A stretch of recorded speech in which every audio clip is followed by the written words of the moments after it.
Good morning. Okay, എത്ര പേരായിട്ടുണ്ട്? 37 പേര്, 38 പേരോളം ജോയിൻ ചെയ്തിട്ടുണ്ട്. ഓക്കെ, എങ്ങനെയുണ്ടായിരുന്നു എക്സാം? എന്താണ് സംഗീത കുട്ടിയുടെ ഒരു കരച്ചില്, ഒരു സങ്കടം? അടിപൊളി, ആദരിട്ടേണ്ട അടിപൊളി. ഓക്കെ, എങ്ങനെയുണ്ടായിരുന്നു? ഐശ്വര്യ കുറച്ചു പേരൊക്കെ കുഴപ്പമില്ലായിരുന്നു. ഇത് കുട്ടിയിട്ടുണ്ട് കുഴപ്പമില്ലായിരുന്നു എന്നുള്ളോ? ടഫായിരുന്നോ നിങ്ങക്ക്? എളുപ്പമുണ്ടായിരുന്നു. ഓക്കെ, കുഴപ്പമില്ല. ആ, ഓക്കെ ഓക്കെ. എക്സാം ഒക്കെ കുഴപ്പമില്ലാന്ന് ചിലര് പറഞ്ഞു. ഓക്കെയാണ്, അടിപൊളി എന്നൊക്കെ പല മെസ്സേജുകളും വന്നിട്ടുണ്ട്. ഇപ്പൊ എന്താ പറയാ, ചിലർക്ക് ചിലപ്പോ എല്ലാ ഓപ്ഷൻസ് ഒക്കെ ഒരു ടെൻഷനും കൊണ്ട് എന്താ പറയാ മാറിപ്പോയിട്ടുണ്ടായിരിക്കും അല്ലെ? നിങ്ങൾക്ക് ഓൾറെഡി ആൻസർ അറിയാമായിരിക്കും, പക്ഷെ ഒരു ടെൻഷൻ, ഫസ്റ്റ് ടൈം എക്സാം ഈ രീതിയിൽ അറ്റൻഡ് ചെയ്യുന്നല്ലേ, അപ്പൊ ചിലപ്പോ അതുകൊണ്ട് ചിലപ്പോ മാറിപ്പോയതാവാം. അല്ലാതെ ആൻസർ അറിയില്ല എന്നിട്ടല്ല, എനിക്കത് മനസ്സിലായി. റിസൾട്ട് ഇപ്പൊ ഇന്നോ നാളെയോ ആയിട്ട് നിങ്ങൾക്ക് വാട്സപ്പിലേക്ക് നിങ്ങൾക്ക് വരും കേട്ടോ. ഇവിടെ നിന്ന് കറക്റ്റ് ഇട്ട് തരും. കുഴപ്പമില്ലായിരുന്നു. ഓക്കെ, 5 ഇവിടെ ഇട്ടേണ്ട്. കുഴപ്പമില്ലായിരുന്നു മിസ്സേ, പക്ഷെ ടെൻഷൻ ഉണ്ടായിരുന്നു. അത് ഞാൻ പറഞ്ഞില്ലേ, ഫസ്റ്റ് ടൈം നിങ്ങൾ ആ എക്സാം ഈ രീതിയിൽ ഒന്ന് അറ്റൻഡ് ചെയ്യണേന്റെ ഒരു ചെറിയ ടെൻഷനാണ്. അത് ഞാൻ പറഞ്ഞല്ലോ, നിങ്ങൾ പേടിക്കൊന്നും വേണ്ട. നിങ്ങൾക്ക് ചിലപ്പോ കറക്റ്റ് സമയത്ത് അത് തീർക്കാൻ പറ്റിയില്ലേനോ, അല്ലെങ്കിൽ ചിലപ്പോ തിരക്ക് പിടിച്ച് വായിക്കുമ്പോ ഓപ്ഷൻസ് വരുന്ന കൺഫ്യൂഷൻ വന്നിട്ടോ ആകാം ചിലപ്പോ തെറ്റിയത്. അല്ലാതെ അറിയില്ലാഞ്ഞിട്ടല്ല അല്ലെ, ആൻസർ നിങ്ങൾക്ക് അറിയായിരുന്നു. അങ്ങനെ ചിലപ്പോ പറ്റിയിട്ടുണ്ടാവാം. ടൈം ഒക്കെ കിട്ടി. ടൈം കിട്ടി. ഓക്കെ, വേറെ നമുക്ക് അധികം ഒന്നും എഴുതാനായിട്ടില്ലല്ലോ. അവിടെ ഒബ്ജക്റ്റീവ് ക്വസ്റ്റ്യൻസ് മാത്രമല്ലേ ഉള്ളൂ. ഓപ്ഷൻസ് വായിക്കുക, കറക്റ്റ് അത് നമ്മൾ ചൂസ് ചെയ്യുക, അത്രയല്ലേ ഉള്ളൂ. അപ്പൊ അതുകൊണ്ട് സമയം കിട്ടും. പിന്നെ ചിലർക്ക് ആ ഫസ്റ്റ് ടൈം ഇങ്ങനെ എഴുതുന്ന കൊണ്ട് ഉള്ള ഒരു ചെറിയൊരു ടെൻഷൻ കാരണം തെറ്റിയിട്ടുണ്ടാക്കാം. എന്തായാലും തെറ്റിയൊരു ആരും വിഷമിക്കേണ്ട, നമുക്ക് അടുത്ത എക്സാമിലേക്ക് അത് പരിഹരിക്കാം. ഓക്കെ, അതെ, എല്ലാവരും അതെ, കുഴപ്പമില്ല. ഫസ്റ്റ് ടൈം ആയതുകൊണ്ട് ടെൻഷൻ ഉണ്ടായിരുന്നു എന്നാ പറഞ്ഞത്. ഓക്കെ, എന്തായാലും അത് അവിടെ കഴിഞ്ഞു. നമ്മുടെ ഫസ്റ്റ് സെക്കൻഡ് മൊഡ്യൂൾ കഴിഞ്ഞപ്പോ നമ്മൾ ഇട്ട ഒരു ടൈം എക്സാം ആണത്. ഇനി നെക്സ്റ്റ് നമ്മൾ തേർഡ് ഫോർത്ത് മൊഡ്യൂളിലേക്ക് പോകുന്നത്. ഇതുപോലെ തന്നെ തേർഡ് ഫോർത്ത് മൊഡ്യൂൾ കഴിയുമ്പോഴും നിങ്ങൾക്കൊരു മൊഡ്യൂൾ എക്സാം തരും. ഓക്കെ, അപ്പൊ അത് നമുക്ക് ഇപ്പൊ നിങ്ങൾക്ക് ഒരു എക്സ്പീരിയൻസ് ആയല്ലോ, ഏത് രീതിയിലാണ് എഴുതേണ്ടതെന്നൊക്കെ ഉള്ള ഒരു എക്സ്പീരിയൻസ് കിട്ടി. അപ്പൊ ഇനി അടുത്ത എക്സാം എഴുതുമ്പോൾ നമുക്ക് കുഴപ്പമുണ്ടാവില്ല. അപ്പൊ 2 ടൈം കഴിഞ്ഞ് മെയിൻ എക്സാം ആകുമ്പോഴത്തേക്കും നിങ്ങൾക്ക് നല്ലൊരു കോൺഫിഡൻസ് കിട്ടും. നല്ല രീതിയിൽ തന്നെ നിങ്ങൾക്ക് എക്സാം കംപ്ലീറ്റ് ചെയ്യാൻ പറ്റും. അതുകൊണ്ട് ഇപ്പൊ തെറ്റിയോരാരും വിഷമിക്കൊന്നും വേണ്ട. നമുക്ക് ആ ടെൻഷൻ കൊണ്ട് ജസ്റ്റ് തെറ്റി അത്രയും ഒന്ന് മനസ്സിലാക്കി അത്രയും ആ ഒരു രീതിയിലേക്ക് കണ്ടാൽ മതി കേട്ടോ. ഇനിയുള്ളത് നമുക്ക് കറക്റ്റ് ചെയ്ത് പഠിക്കാം. ഇനി ചിലർക്ക് ചിലപ്പോൾ പഠിക്കാതിരുന്നപ്പോ ചിലപ്പോൾ തോന്നിയിട്ടുണ്ടാകാം, അതായത് മിസ് ആദ്യം മുതൽ പറയാറുണ്ട് അന്നൊന്ന് എടുക്കണതൊന്ന് വായിച്ചു വെക്കണം, കറക്റ്റ് ആയിട്ട് മോക്ക് ടെസ്റ്റുകൾ തരുന്നത് ചെയ്യണം എന്ന് ഞാൻ പറയാറുണ്ട്. അത് ചിലപ്പോ ചെയ്യാത്തവരുണ്ടാവാം. അവർക്ക് ചിലപ്പോ എക്സാമിന്റെ സമയത്ത് തോന്നി കാണാം അന്നുള്ളത് ജസ്റ്റ് ഒന്ന് നോക്കി വെക്കായിരുന്നു, അല്ലെങ്കിൽ ലാസ്റ്റ് ഒരുമിച്ച് എടുക്കുമ്പോൾ നമുക്ക് ബുദ്ധിമുട്ടായിരിക്കും. അപ്പൊ അങ്ങനെ ആരെങ്കിലും അങ്ങനെ ചെയ്യാത്തവരുണ്ടെങ്കിൽ അവരും വിഷമിക്കണ്ട. നമ്മൾ പുതിയ മൊഡ്യൂളിലേക്ക് പോവുകയാണ്. ഇന്ന് നമ്മുടെ ക്ലാസ് നിങ്ങളുടെ ടൈം എക്സാം കഴിഞ്ഞ് ക്ലാസ് വീണ്ടും തുടങ്ങുന്നതാണ്. അപ്പൊ ഇന്ന് മുതൽ അത് ചെയ്യാത്തവര് ഇന്ന് മുതൽ ഒന്ന് ശ്രദ്ധിച്ചു പോവുക കേട്ടോ. അറ്റ്ലീസ്റ്റ് ഒരു പ്രാവശ്യം ഒന്ന് വായിച്ചു വെക്കുക. മോക്ക് ടെസ്റ്റുകൾ അത് നിർബന്ധമാണ്. അന്ന് തരുന്ന ഓരോ ക്ലാസ് കഴിയുമ്പോൾ 5 ക്വസ്റ്റ്യൻസ് നിങ്ങൾക്ക് കിട്ടും. ഇന്ന് തന്നെ ഞാനിവിടെ കൊടുക്കും. നാളെ ഒരു ഉച്ചയോടുകൂടി നിങ്ങൾക്ക് അത് വരും. അപ്പൊ ആ ക്വസ്റ്റ്യൻസ് എങ്കിലും നിങ്ങൾ കറക്റ്റ് ആയിട്ട് ഒന്ന് ചെയ്തു പോകുക കേട്ടോ. മൊഡ്യൂൾ എക്സാമിന് അത് നിങ്ങൾക്ക് വളരെ ഹെൽപ്ഫുൾ ആയിരിക്കും. ലാസ്റ്റത്തേക്ക് പഠിക്കാതെ എന്നിട്ട് നിങ്ങൾക്ക് ഇപ്പോ ആ ഒരു ചാപ്റ്റർ കംപ്ലീറ്റ് ചെയ്യുമ്പോൾ ആ മോക്ക് ടെസ്റ്റുകളൊക്കെ ഒരുമിച്ചൊന്ന് ഒന്നോടെ ചെയ്തു നോക്കാം. അപ്പൊ അങ്ങനെ വരുമ്പോഴത്തേക്ക് എക്സാമിന് ശരിക്കും പഠിക്കേണ്ട ആവശ്യമില്ല. നമുക്ക് നല്ല കോൺഫിഡൻസ് ആയിട്ട് നമുക്ക് അവിടെ എക്സാം എഴുതാൻ പറ്റും നമുക്ക്. അതുകൊണ്ട് ഇതുവരെയും അങ്ങനെ ഒന്നും ചെയ്യാത്തവരൊക്കെ വിഷമിക്കണ്ടെന്നാണ് ഞാൻ പറഞ്ഞത്. നമ്മൾ പുതിയ മൊഡ്യൂൾ ഇന്നിപ്പോ സ്റ്റാർട്ട് ചെയ്യുന്നുള്ളൂ. ഇന്ന് മുതൽ അത് ശ്രദ്ധിച്ചു പോകാം. പിന്നെ ഫസ്റ്റ് സെക്കൻഡ് മൊഡ്യൂൾ എന്ന് പറഞ്ഞാൽ ചെറിയ ചാപ്റ്റേഴ്സ് ആയിരുന്നു. അവിടെ 1 or 2 ചാപ്റ്റർ മാത്രമേ ഇത്ര വലുതുണ്ടായിരുന്നുള്ളൂ. എന്നാൽ തേർഡ് ഫോർത്ത് മൊഡ്യൂളിലേക്ക് വരുമ്പോൾ വലിയ വലിയ ചാപ്റ്റേഴ്സ് ആണ്. ടെക്സ്റ്റ് ഒക്കെ എല്ലാവരുടെയും കയ്യിലില്ലേ? നിങ്ങൾ മറിച്ചു നോക്കിയായിരുന്നോ? പിന്നെ നമ്മൾ ഹോസ്പിറ്റലിൽ മാത്രം നിന്നുകൊണ്ടുള്ള കാര്യങ്ങളല്ല, അല്ലാതെ കുറച്ച് പുറത്തുനിന്നുള്ള കുറച്ച് കാര്യങ്ങൾ കൂടി അവിടെ പഠിക്കാണ്ട്. Human resource management, public relation, NABH, quality management, അങ്ങനെ കുറച്ച് ചാപ്റ്റേഴ്സ് നമുക്ക് എന്താ ഹോസ്പിറ്റലിൽ മാത്രം ഒതുങ്ങി നിൽക്കുന്നതല്ല. മാർക്കറ്റിംഗ്, അതൊക്കെ ജനറൽ ആയിട്ട് നമുക്ക് കുറച്ച് കാര്യങ്ങളും കൂടി പഠിക്കാണ്ട്. അതായത് ചാപ്റ്റേഴ്സ് അവിടെ കൂടുതലാണ്, ചാപ്റ്റേഴ്സ് നമ്പർ ഓഫ് പേജസ് കൂടുതലാണ്. അപ്പൊ അതുകൊണ്ട് നമ്മള് ക്ലാസ്സിൽ ഇപ്പൊ എടുക്കുന്ന പോലെ തന്നെ ക്ലാസ് എടുത്ത് അണ്ടർലൈൻ ചെയ്യാൻ പറയുന്നത് ഇമ്പോർട്ടന്റ് ഉള്ളത് അണ്ടർലൈൻ ചെയ്തിട്ട് അതിനെ കോൺസെൻട്രേറ്റ് ചെയ്തൊക്കെ പഠിക്കാം കേട്ടോ.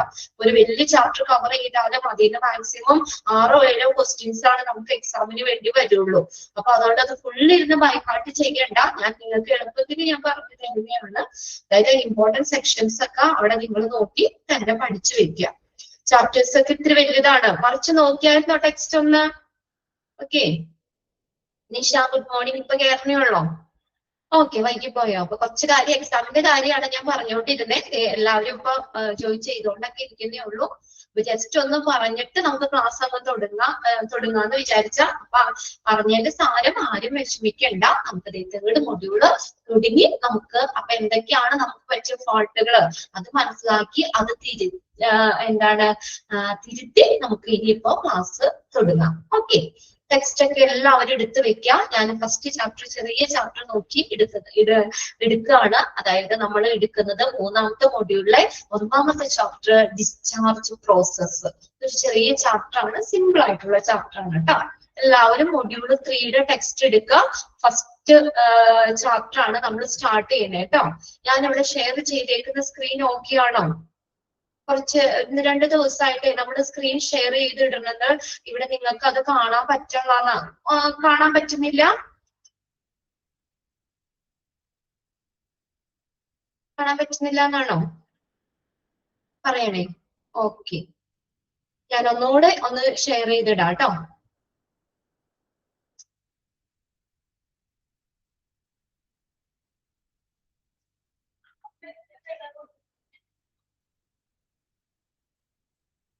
കാണാം. ആരത് ഇവിടെ കാണാന്ന് പറഞ്ഞു? കാണാൻ പറ്റുന്നുണ്ടോ ഇവിടെ ഷെയർ ചെയ്തേക്കുന്നത്? കാണുന്നില്ല മിസ്സേ. ഓക്കെ, ഒരു മിനിറ്റ് കേട്ടോ, ഒന്ന് നോക്കട്ടെ. 2 ദിവസമായിട്ട് ഇവിടെ സ്ക്രീൻ ഷെയറിങ് അവർക്ക് വരുന്നില്ല. ഒരു മിനിറ്റ്, ഞാനൊന്ന്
ഞാനേ ഒന്നോടെ ഷെയർ ചെയ്ത് നോക്കാം.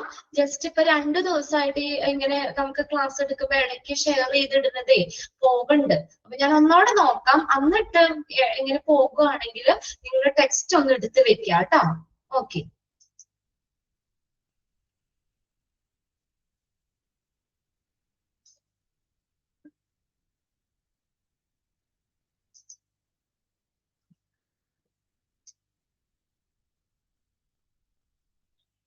ടെക്സ്റ്റ് കിട്ടിയിട്ടില്ലേ? ടെക്സ്റ്റ് ഇല്ലാന്ന് പറഞ്ഞ് ഇപ്പൊ ഒന്ന് നോക്കി. ഞാൻ വീണ്ടും ഷെയർ ചെയ്തിട്ടുണ്ട്. ഇപ്പൊ ഓക്കെ ആണ്, ഓക്കെ ആണ് അല്ലേ? കാണാം. ഇനി നിങ്ങളെ കാണാൻ പറ്റില്ലെങ്കിൽ നിങ്ങളൊന്ന് മെസ്സേജ് ഇടുക. ഞാൻ ഇതിപ്പോ എത്ര നേരം ഇത് സ്ക്രീൻ ഷെയറിങ് ആകൂന്ന് അറിയില്ല. അപ്പൊ അല്ലാത്തവരുണ്ടെങ്കിൽ എന്താ പറയാ, സ്നേഹം ഇവിടെ ഇട്ടിട്ട് ഫസ്റ്റ് സെക്കൻഡ് മൊഡ്യൂളേ വാങ്ങിയുള്ളൂ. ടെക്സ്റ്റ് ഉള്ളവര് ടെക്സ്റ്റ് ഒന്ന് എടുത്ത് വെക്കുക കേട്ടോ.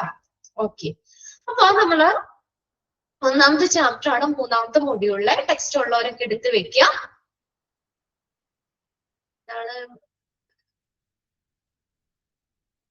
റിസൾട്ട് ഇന്നോ നാളെയോ ആയിട്ടോ നിങ്ങൾക്ക് വരും കേട്ടോ. നിങ്ങളുടെ വാട്സപ്പ് ഗ്രൂപ്പിലേക്ക് റിസൾട്ട് ഇട്ട് തരും. ഓക്കെ, നോക്കിയേ, ഡിസ്ചാർജ് പ്രോസസ്. എല്ലാവരും എന്തായാലും ഓൾമോസ്റ്റ് മിക്ക ആളുകളും ഹോസ്പിറ്റലിൽ പോയിട്ടുണ്ട്. എന്തെങ്കിലും കാരണങ്ങൾ കൊണ്ട് ഹോസ്പിറ്റലിൽ അഡ്മിറ്റ് ആയിട്ടുള്ളവരും ഉണ്ടാകും, ഇല്ലേ? നമ്മൾ എപ്പോഴെങ്കിലും സ്നേഹക്കുട്ടി എന്താണ് കാണാൻ പറ്റുന്നില്ല എന്നാണോ? മോളെ ഞാനിവിടെ ഷെയർ ചെയ്തിട്ടിട്ടുണ്ട്, പക്ഷെ അത് എന്താന്ന് അറിയില്ല. ഒരു ഷെയർ ചെയ്ത് ഒരു 2 മിനിറ്റ് കഴിയുമ്പോ വീണ്ടും പോകുകയാണ്. അപ്പോ ടെക്സ്റ്റ് ഉള്ളവര് ടെക്സ്റ്റ് ഒന്ന് എടുത്ത് വെക്കുക, അല്ലാത്തവര് ജസ്റ്റ് ഒന്ന് നോട്ട് ചെയ്യാൻ പറ്റുന്നോലെ നോട്ട് ചെയ്യുക. ഫുൾ ആയിട്ട് ഒന്ന് നോട്ട് ചെയ്യണ്ട കേട്ടോ.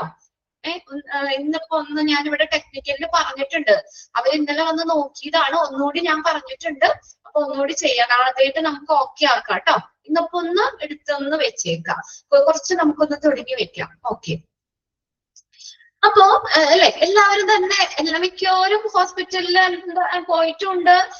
എന്തെങ്കിലും ചാൻസ് ഇതായിട്ട് നമ്മൾ അഡ്മിറ്റ് ആയിട്ടുണ്ട് അല്ലെ? മിക്കവരും അഡ്മിറ്റ് ആയിട്ടില്ല ഹോസ്പിറ്റലിൽ ഉണ്ട്. അപ്പൊ ഹോസ്പിറ്റലിൽ അഡ്മിറ്റ് ആയിട്ട് നമ്മളിപ്പോ ഒരാഴ്ച നമ്മൾ അഡ്മിറ്റ് ആയി, വല്ല പനിയായി, ഒരാഴ്ച ആന്റിബയോട്ടിക് വന്നു, അഡ്മിറ്റ് ആണെന്ന് പറഞ്ഞു. നമ്മൾ പോരുമ്പോൾ അഡ്മിറ്റ് ആയിട്ട് നമ്മൾ പോരുമ്പോ നമുക്ക് എന്ത് തരും? ഒരു ഡിസ്ചാർജ് സമ്മറി തരും അല്ലെ? ഒരു ഡിസ്ചാർജ് ചെയ്യും ഹോസ്പിറ്റലിൽ നിന്ന്. അല്ലാതെ നമ്മുടെ ഇഷ്ടത്തിന് നമ്മൾ പോരുകയാണ് ചെയ്യുന്നത് അല്ല, ഡിസ്ചാർജ് ചെയ്യും ഫോർമലായിട്ട്. പല ഇത് പറയുന്നുണ്ട്, എങ്കിലും നമ്മൾ ഇതിനകത്ത് ആ ഡിസ്ചാർജ് ചെയ്യുന്ന പ്രോസസ്സുകൾ ഏതൊക്കെ ടൈപ്പ് ഡിസ്ചാർജ് ആണ് അതൊക്കെയാണ് നമ്മൾ ഈ ചാപ്റ്ററിൽ നോക്കുന്നത് കേട്ടോ. ഇൻട്രൊഡക്ഷൻ നോക്കിയേ. A discharge from hospital is the formal release of patients from a hospital after a procedure of a course of treatment. എന്താ പറഞ്ഞേക്കുന്നത്? ഡിസ്ചാർജ് എന്ന് പറയുന്നത് is a formal release of patient. Underline ചെയ്യണം കേട്ടോ. ഒന്നാമത്തെ സെന്റൻസ് ആണ് underline ചെയ്യുക. Text ഇല്ലാത്തവര് just ഒന്ന് എഴുതി വെക്കുക, ഫോർമൽ റിലീസ് ഓഫ് പേഷ്യൻസ്. അത്രയും മാത്രം നോട്ട് ചെയ്താൽ മതി കേട്ടോ. ഡിസ്ചാർജ് ഫുൾ ആയിട്ടൊന്നും സെന്റൻസ് എഴുതി വെക്കണ്ട. ഡിസ്ചാർജ് എന്ന് എഴുതിയിട്ടൊന്ന് എഴുതി വെക്കുക. Discharge from a hospital is the formal release of patients from a hospital. ഒരു ഹോസ്പിറ്റലിൽ നിന്ന് ഫോർമൽ ആയിട്ട് അവരെ റിലീസ് ചെയ്യാണ്. എങ്ങനെ? After a procedure of a course of treatment. നമ്മുടെ ആ ട്രീറ്റ്മെന്റിന്റെ ആ കോഴ്സ് കഴിഞ്ഞു അല്ലെ? ആ പ്രൊസീജിയർ കഴിഞ്ഞു. അതിനുശേഷം after a procedure of a course of treatment, ആ ട്രീറ്റ്മെന്റിന്റെ ആ കോഴ്സ് അല്ലെങ്കിൽ ആ ട്രീറ്റ്മെന്റ് പ്രൊസീജിയർ കഴിഞ്ഞതിന് ശേഷം പേഷ്യന്റിനെ ഹോസ്പിറ്റലിൽ നിന്ന് ഫോർമൽ ആയിട്ട് റിലീസ് ചെയ്യുന്നതിനെയാണ് എന്തെന്ന് പറയുന്നത്? ഡിസ്ചാർജ് എന്ന് പറയുന്നത്. അപ്പൊ ഇവിടെ ചോദിക്കും എക്സാമിന്, dash is the formal release of patients from a hospital after a procedure of a course of treatment. ഏതാണ്? ഡിസ്ചാർജ്. ഒന്നാമത്തെ സെന്റൻസ് അണ്ടർലൈൻ ചെയ്യുക. ഈ ഡിസ്ചാർജ് ഹാപ്പൻസ്. ഇനി എപ്പോഴൊക്കെയാണ് ഈ ഡിസ്ചാർജ് സംഭവിക്കുന്നത്? whenever a patient leaves hospital on the completion of treatment. എപ്പോഴാ? ഒന്നാമത്തെ എപ്പോഴാണ് സംഭവിക്കുന്നതിനൊക്കെ പല രീതിയിൽ ഡിസ്ചാർജ് സംഭവിക്കാം. ഒന്നാമത്തെ ഓപ്ഷൻ എങ്ങനെയാണ്? patient leaves the hospital on the completion of treatment. ആ ട്രീറ്റ്മെന്റ് കംപ്ലീറ്റ് ആയതിനു ശേഷം. ഇപ്പൊ ഡോക്ടർ നമ്മളോട് ഒരാഴ്ച കിടക്കാനാ പറഞ്ഞത് അല്ലെ? 7ാമത്തെ ദിവസം ഡോക്ടർ പറഞ്ഞു നമ്മുടെ ട്രീറ്റ്മെന്റ് കഴിഞ്ഞു, ഇന്ന് നിങ്ങൾക്ക് ഡിസ്ചാർജ് ആക്കാം. രാവിലെ ഡോക്ടർ റൗണ്ട്സിന് വന്നപ്പോ നമ്മളോട് പറയാണ് ഡിസ്ചാർജ് ആകുവാണ്. അതെന്താണ് അവിടെ? നമ്മള് ആ ട്രീറ്റ്മെന്റ് പൂർത്തിയാക്കിയതിനു ശേഷം ഹോസ്പിറ്റലിൽ നിന്ന് പോരുന്നതാണ്. അത് ഡിസ്ചാർജ്. അപ്പോൾ നമുക്ക് ഡിസ്ചാർജ് സംഭവിക്കാം. ഇനി അങ്ങനെ അല്ലാതെയും ഡിസ്ചാർജ് വരാം. എങ്ങനെയാ? Signing out against medical advice. Medical അഡ്വൈസിന് എതിരായിട്ട് നമ്മൾ സ്വന്തമായിട്ട് നമ്മൾ പോവുകയാണെങ്കിൽ, ചിലപ്പോ ട്രീറ്റ്മെന്റ് കംപ്ലീറ്റ് ആയിട്ടില്ല, അപ്പൊ നമുക്ക് ചെന്നിട്ട് അസുഖം ഒന്നും ഒരു കുറവില്ല, അല്ലെങ്കിൽ നമ്മുടെ ഫ്രണ്ട്സോ റിലേറ്റീവ്സോ പറയാണ് വേറെ ഹോസ്പിറ്റലിൽ നമുക്ക് കാണിക്കാം, അവിടെ ബെറ്റർ ട്രീറ്റ്മെന്റ് ഉണ്ട്, അപ്പൊ അതുകൊണ്ട് നമുക്ക് അങ്ങോട്ട് പോകാം. അപ്പൊ നമ്മുടെ സ്വന്തമായിട്ട് നമ്മുടെ ഏതാണ് നമ്മൾ ആ ഒരു മെഡിക്കൽ അഡ്വൈസിന് എതിരായിട്ട് എഗണസ്റ്റ് മെഡിക്കൽ അഡ്വൈസിന് ഡോക്ടർ നമ്മളോട് ഒരാഴ്ച പറഞ്ഞത് അല്ലെ, പക്ഷെ ആ ഒരാഴ്ച നമ്മൾ അവിടെ കാത്തു നിൽക്കുന്നില്ല. ആ മെഡിക്കൽ അഡ്വൈസിന് എതിരായിട്ട് നമ്മൾ സ്വന്തമായിട്ട് ഹോസ്പിറ്റലിൽ നിന്ന് സൈൻ ഔട്ട് ചെയ്യാണ് കേട്ടോ. അങ്ങനെയും ഡിസ്ചാർജ് സംഭവിക്കാം. ഇനി അടുത്ത മൂന്നാമത്തെ എങ്ങനെയാന്ന് നോക്കിയേ, transferring to another health care institutions or on death. ഇനി അല്ലെങ്കിൽ നമുക്ക് മൂന്നാമത്തെ എന്ന് പറഞ്ഞാൽ മറ്റുള്ള ഹെൽത്ത് കെയർ ഇൻസ്റ്റിറ്റ്യൂഷനിലേക്കുള്ള ട്രാൻസ്ഫർ. ഇപ്പൊ ഡോക്ടർ തന്നെ റെഫർ ചെയ്യാണ്, ഇവിടെ അത്രയും പറ്റുന്നില്ല, അപ്പൊ കുറച്ചും കൂടി ബെറ്റർ ആ ഒരു സെക്ഷൻ മാത്രമുള്ള അല്ലെങ്കിൽ കുറച്ചും കൂടി ബെറ്റർ ട്രീറ്റ്മെന്റ് കിട്ടുന്ന വേറൊരു ഫെസിലിറ്റിയിലേക്ക് ഡോക്ടർ തന്നെ റെഫർ ചെയ്തിട്ട് നമുക്ക് അങ്ങനെ ട്രാൻസ്ഫർ ചെയ്യാണ്. അനന്തർ ഹെൽത്ത് കെയർ ഇൻസ്റ്റിറ്റ്യൂഷനിലേക്ക് ട്രാൻസ്ഫർ ചെയ്യുമ്പോൾ അങ്ങനെയും ഡിസ്ചാർജ് സംഭവിക്കാം. ഓർ ഓൺ ഡെത്ത്, പിന്നെ എപ്പോഴാ ഡെത്ത് ആകുമ്പോഴാണ് മരണപ്പെടുമ്പോഴും അവിടുന്ന് ഡിസ്ചാർജ് ചെയ്യേണ്ട ആളെ അല്ലെ, പേഷ്യന്റ് ഡെത്ത് ആകുമ്പോഴും എന്താ ഡിസ്ചാർജ് സംഭവിക്കാം. അപ്പൊ അവിടെ 4 കാര്യങ്ങളാണ് പറഞ്ഞേക്കുന്നത്. എങ്ങനെയൊക്കെയാണ് ഡിസ്ചാർജ് സംഭവിക്കുന്നത്? ഒന്നാമത്തെ എന്താണ്, ആ ട്രീറ്റ്മെന്റ് കംപ്ലീറ്റ് ആയതിനു ശേഷം നമ്മൾ പോരുന്നത്, ഡോക്ടറുടെ അഡ്വൈസ് പ്രകാരം ആ ട്രീറ്റ്മെന്റ് പൂർത്തിയാക്കിയിട്ട് പോരുമ്പോ അങ്ങനെ ഡിസ്ചാർജ് സംഭവിക്കാം. പിന്നെ നമ്മൾ എന്താണ്, മെഡിക്കൽ അഡ്വൈസിന് എതിരായിട്ട് സൈൻ ഔട്ട് ചെയ്യുമ്പോൾ ഡിസ്ചാർജ് സംഭവിക്കാം. പിന്നെ transfer to another health care institution, മറ്റ് ഹെൽത്ത് കെയർ ഇൻസ്റ്റിറ്റ്യൂഷനിലേക്ക് നമ്മൾ ട്രാൻസ്ഫർ ചെയ്യുമ്പോൾ അന്നേരവും ഡിസ്ചാർജ് സംഭവിക്കാം. ഓർ അല്ലെങ്കിലോ ഓൺ ഡെത്ത്, മരണം സംഭവിക്കുമ്പോഴും ഡിസ്ചാർജ് സംഭവിക്കും. അത് 4 കാര്യങ്ങളും അണ്ടർലൈൻ ചെയ്തിട്ട് കേട്ടോ. ഓക്കെ, അത്രയാണ് ഇൻട്രൊഡക്ഷനിൽ പറഞ്ഞേക്കുന്നത്. ക്ലിയർ ആവുന്നുണ്ടോ? എളുപ്പമല്ലേ ചാപ്റ്റർ? ഇൻട്രൊഡക്ഷൻ കേട്ടിട്ട് യെസ്.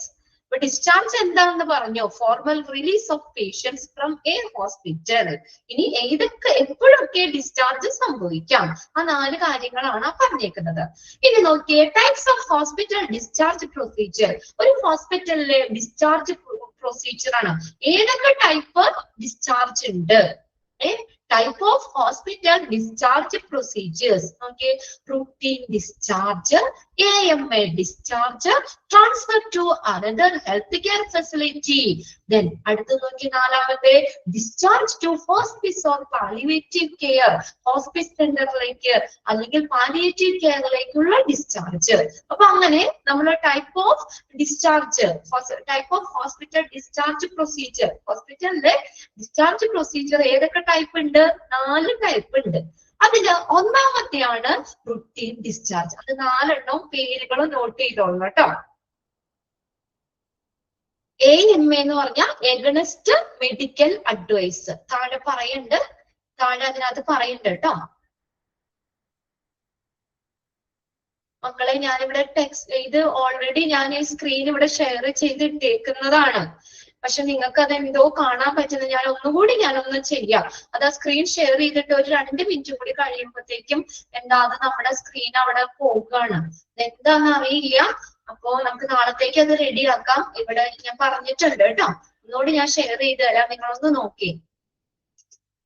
ഷെയർ ചെയ്തിടുമ്പോ ആകുന്നുണ്ട്, പക്ഷെ 2 മിനിറ്റ് കഴിയുമ്പോഴത്തേക്കും വീണ്ടും ചാപ്റ്റർ 1ാമത്തെ ചാപ്റ്റർ ആട്ടോ. 3rd മൊഡ്യൂളിലെ 1ാമത്തെ chapter. ഇപ്പൊ നിങ്ങക്ക് കാണാൻ പറ്റണ്ടാവും അല്ലേ?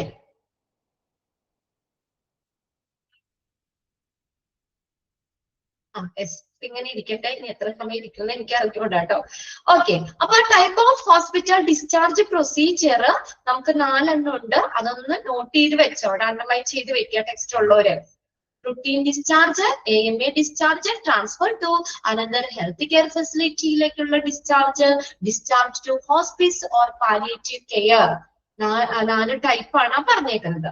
ഇനി AMA എന്ന് പറഞ്ഞാൽ എഗണസ്റ്റ് മെഡിക്കൽ അഡ്വൈസിന് എതിരായിട്ട് ഡിസ്ചാർജ് ചെയ്യുന്നത്. അതായത് നമ്മൾ സ്വന്തം ഇഷ്ടത്തിന് നമ്മൾ ഹോസ്പിറ്റലിൽ നിന്ന് പോരുന്നത് കേട്ടോ. ഇനി ഓരോന്നും നമുക്ക് നോക്കാം. routine discharge, a planned discharge on the advised doctor. ഡോക്ടറിന്റെ ഉപദേശപ്രകാരം ആസൂത്രണം ചെയ്തിട്ടുള്ള ഡിസ്ചാർജ് ആണ് റുട്ടീൻ ഡിസ്ചാർജ് എന്ന് പറയുന്നത്. അതൊന്ന് അണ്ടർലൈൻ ചെയ്തേ. Routine discharge is referred Okay, ഒന്ന് അണ്ടർലൈൻ ചെയ്യുക. Planned discharge on the advice doctor. ഡോക്ടറുടെ അഡ്വൈസ് ഉപദേശപ്രകാരം പ്ലാൻ ചെയ്തിട്ടുള്ള ഡിസ്ചാർജ് ആണ്. Routine discharge is referred to as the process of a patient being discharged from a hospital or healthcare facility after getting medical treatment or care. എന്തിനു ശേഷം? ആ medical treatment അല്ലെങ്കിൽ ആ care അതിനുശേഷം ഒരു ഹോസ്പിറ്റലിലോ അല്ലെങ്കിൽ ഹെൽത്ത് കെയർ ഫെസിലിറ്റിയിലെയോ ആ മെഡിക്കൽ ട്രീറ്റ്മെന്റ് പൂർത്തിയാക്കിയതിനു ശേഷം ഡിസ്ചാർജ് ചെയ്യുന്നതാണ്, പേഷ്യന്റിനെ ഡിസ്ചാർജ് ചെയ്യുന്നതാണ് റുട്ടീൻ ഡിസ്ചാർജ് എന്ന് പറയുന്നത്. അണ്ടർലൈൻ ചെയ്യണം കേട്ടോ. First sentence, routine discharge is referred to as the process of patient being discharged from a hospital or healthcare facility. എപ്പോഴാണ് സംഭവിക്കുന്നത്? After getting medical treatment or care. ആ medical treatment പൂർത്തിയാക്കിയതിനു ശേഷം, അത് complete ആക്കിയതിനു ശേഷം ഹോസ്പിറ്റലിൽ നിന്ന് ഡിസ്ചാർജ് ചെയ്യുന്നതാണ് routine discharge. The healthcare team will then provide the patient with the information about their condition, medication, follow-up care and any lifestyle changes necessary for them. അപ്പൊ health care team, ഇപ്പൊ doctor ആണെങ്കിൽ അല്ലെങ്കിൽ nurse, health care team provide നമുക്ക് എന്ത് പറഞ്ഞാലും discharge ചെയ്യുമ്പോ നമ്മൾ discharge ചെയ്തില്ലേ, വെറുതെ ഡിസ്ചാർജ് ആണെന്ന് പറഞ്ഞ് നമ്മൾ ഹോസ്പിറ്റലിൽ നിന്ന് ഇറങ്ങിപ്പോരുകയാണ് ചെയ്യണേ. അവിടെ ഒരു പ്രൊസീജിയർ ഉണ്ടല്ലേ. അപ്പൊ അതായത് ആ ഹെൽത്ത് കെയർ ടീം നമുക്ക് എന്ത് പറഞ്ഞുതരും? നമ്മുടെ ആ എന്താണ് അബൌട്ട് ദിയർ കണ്ടീഷൻ, നമ്മുടെ അവസ്ഥ, ഇപ്പോഴത്തെ അവസ്ഥ എന്താണ്, മെഡിക്കേഷൻസ് എന്തൊക്കെ മരുന്നുകളാണ് നിങ്ങൾ കഴിക്കേണ്ടത്, ഫോളോ അപ്പ് കെയർ, ഇനി ഹോസ്പിറ്റലിൽ നിന്ന് വീട്ടിലേക്ക് പോയതിനു ശേഷം ഫോളോ അപ്പ് എന്തൊക്കെ കാര്യങ്ങളാണ്, ഇപ്പൊ ഫിസിയോതെറാപ്പിയോ അല്ലെങ്കിൽ അങ്ങനെ എന്തെങ്കിലും പറഞ്ഞിട്ടുണ്ടെങ്കിലോ അല്ല അങ്ങനെയുള്ള ഫോളോ അപ്പ് കെയറുകളെ കുറിച്ചൊക്കെയുള്ള കാര്യങ്ങൾ പറയും. ആൻഡ് ഇനി life style changes necessary for them. ഇനി നമ്മുടെ ലൈഫ് സ്റ്റൈൽ ചേഞ്ചസ്, നമ്മുടെ ആഹാര രീതിയിൽ വരുത്തേണ്ട മാറ്റങ്ങള് അല്ലെങ്കിൽ ഭക്ഷണക്രമം എങ്ങനെ കഴിക്കണം, അങ്ങനെയുള്ള കാര്യങ്ങളൊക്കെ. അപ്പൊ അതിനെ കുറിച്ച് കൃത്യമായിട്ടുള്ള ഒരു ഇൻഫർമേഷൻ ഈ ഹെൽത്ത് കെയർ ടീം പ്രൊവൈഡ് ചെയ്യും. അതായത് ഡോക്ടർ നമുക്ക് പൂർണ്ണമായിട്ടും ട്രീറ്റ്മെന്റ് കംപ്ലീറ്റ് ആയതിനു ശേഷം നമുക്ക് തരുന്നതാ. അപ്പൊ അത് കഴിഞ്ഞു നമുക്ക് അതിനുശേഷം നമ്മൾ പോരുമ്പോൾ നമുക്ക് എല്ലാ അഡ്വൈസും ആ ഹെൽത്ത് കെയർ ടീം പ്രൊവൈഡ് ചെയ്യും. നമ്മുടെ കണ്ടീഷൻ എങ്ങനെയാണ്, നമ്മൾ കഴിക്കേണ്ട മരുന്നുകള്, follow up care, life style changes necessary for them, നമുക്ക് ഇപ്പൊ നമ്മുടെ ലൈഫ് സ്റ്റൈലിൽ വരുത്തേണ്ട മാറ്റങ്ങള്, ഇതൊക്കെ നമുക്ക് എന്ത് പറഞ്ഞു തരും അവര്. ഓക്കെ, ഇനി രണ്ടാമത്തെയാണ് AMA ഡിസ്ചാർജ്.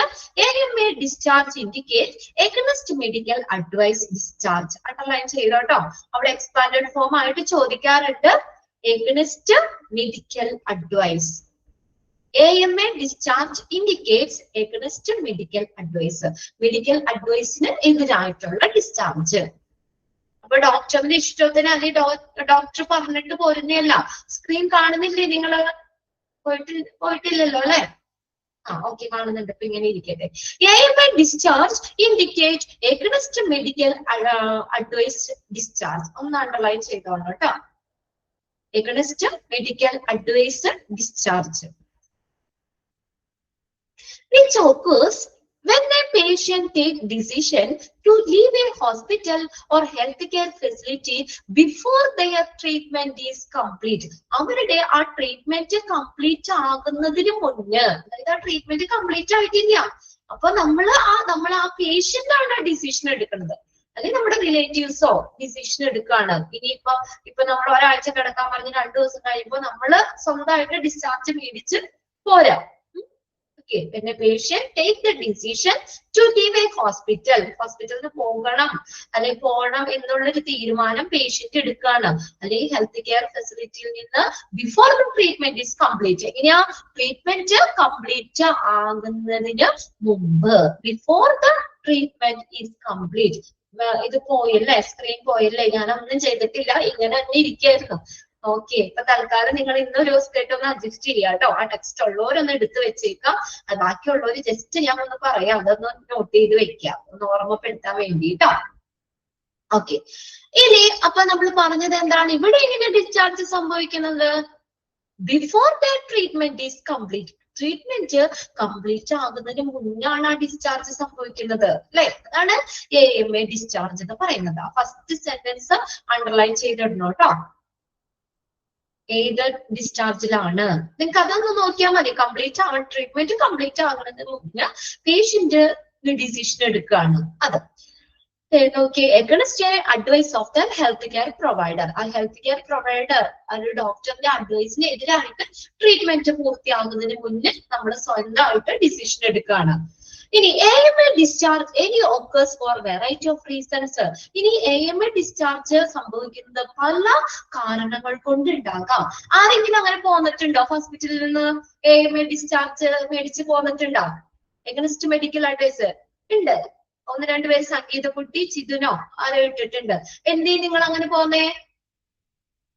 പോന്നു എന്ന് പറഞ്ഞവരൊന്ന് മെസ്സേജ് ചെയ്യോ, എന്തുകൊണ്ടാ അങ്ങനെ പോന്നേ? നമ്മൾ ആ കാരണമാണ് ഇവിടെ നമുക്ക് 1-2 റീസൺസ് പറയുന്നുണ്ട്. എന്താണ് സംഗീത കുട്ടി അങ്ങനെ എന്താണ് AMA ഡിസ്ചാർജ് മേടിച്ച് പോരാൻ കാര്യം?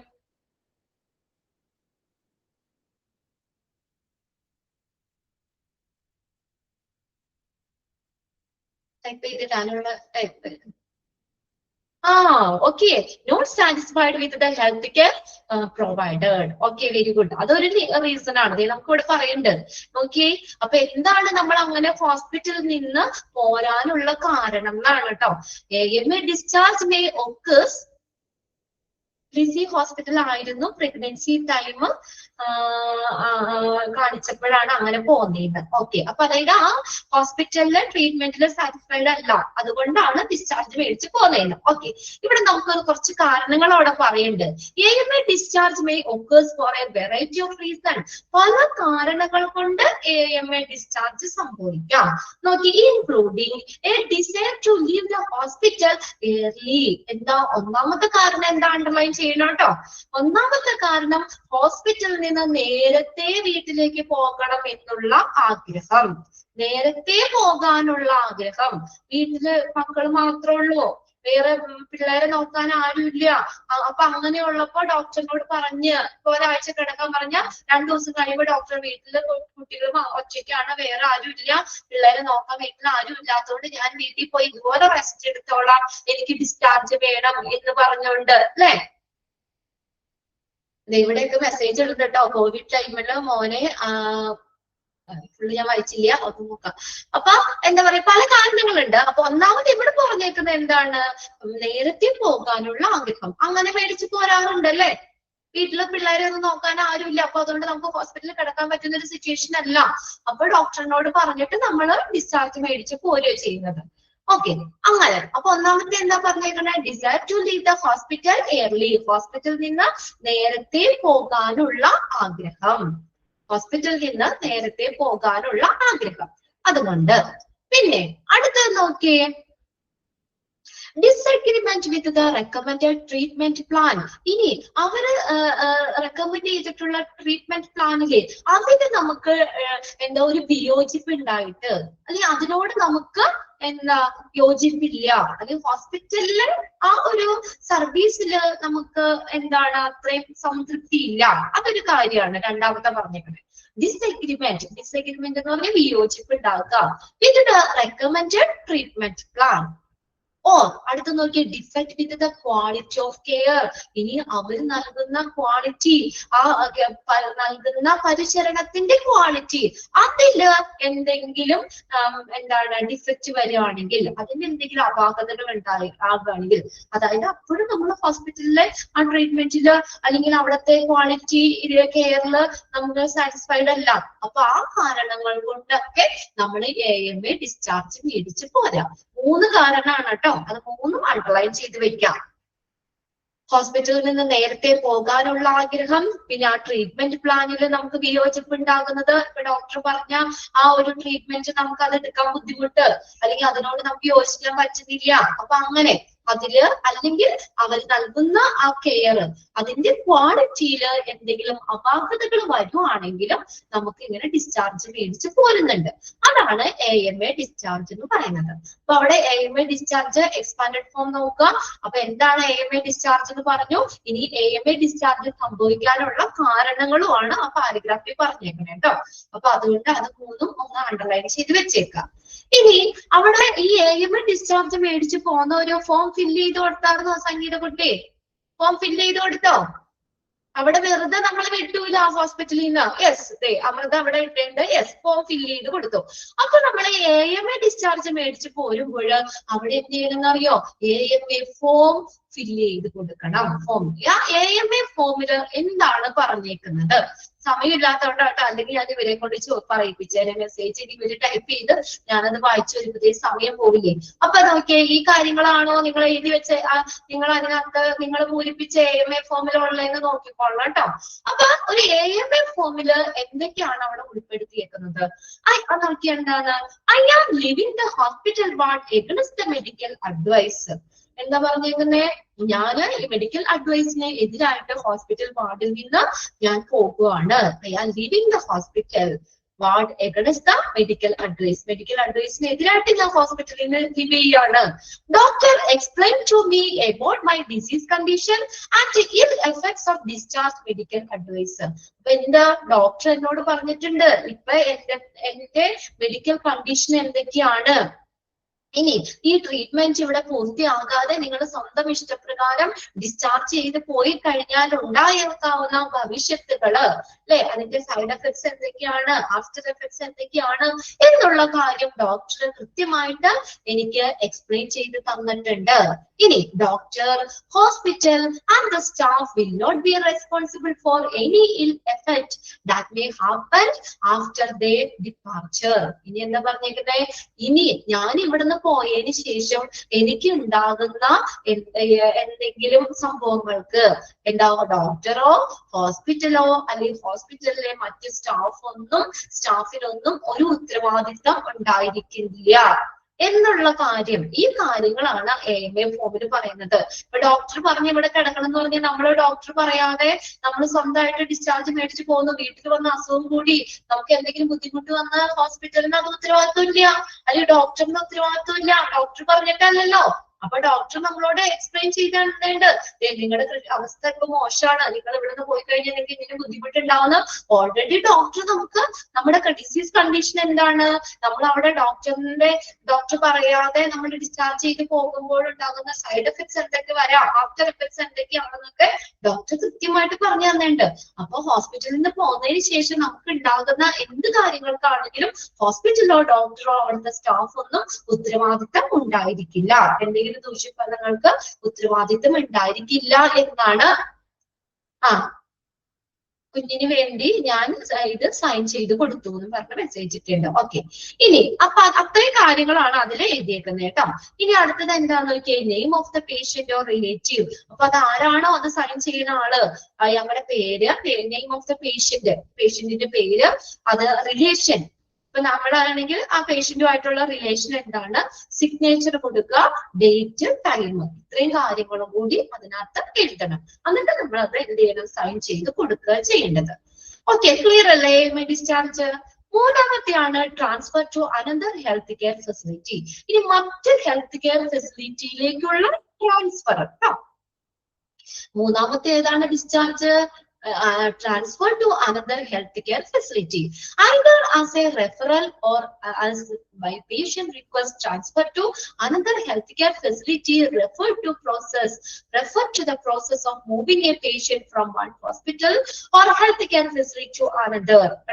ഒന്നിലെങ്കിലും ഫിസിഷ്യൻ അവിടെ റെഫർ ചെയ്താകാം, ഡോക്ടർ റെഫർ ചെയ്താകാം കുറച്ചും കൂടി ബെറ്റർ ട്രീറ്റ്മെന്റിന് വേണ്ടിയിട്ട്, അല്ലെങ്കിൽ പേഷ്യന്റിന്റെ റിക്വസ്റ്റ് അനുസരിച്ച് വേറൊരു ഹെൽത്ത് കെയർ ഫെസിലിറ്റിയിലേക്ക് റെഫർ ചെയ്യുകയാണ്. അതായത് പേഷ്യൻസിനെ ഒരു ഹോസ്പിറ്റലിൽ നിന്ന് മറ്റൊരു ഹോസ്പിറ്റലിലേക്ക് മൂവ് ചെയ്യിക്കുകയാണ് ചെയ്യുന്നത്.